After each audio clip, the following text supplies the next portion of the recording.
महापुरुष कोणत्या जाती नाही, धर्मात नाही, पंथात नाही. बाबासाहेब आंबेडकर आपले, शिवाजी महाराज आपले, महात्मा ज्योतिबा फुले आपले, लवजी वसंत साळवे हे सर्व महापुरुष आपले आहेत.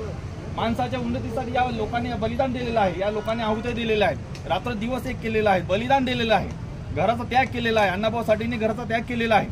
नाहीतर अण्णाभाऊ साठे त्या काळचे 500 रुपये पगार घेणारे सर्वात श्रीमंत लेखक झाले असते आणि अण्णाभाऊ साठे हे सर्वात करोडपती, त्यांची पिढी आता सर्वात करोडपती झाली असती. त्यांच्या चित्रपटांवर बघा ना, डायरेक्टर, दिग्दर्शक किती मोठे मोठे करोडपती झाले. परंतु अण्णाभाऊ साठेंनी पैशाचा लालूच केले नाही. अण्णाभाऊ साठे जर पैशाची लालच केली असती तर आज अण्णाभाऊ साठेचं घराणं करोडपती झालं असतं.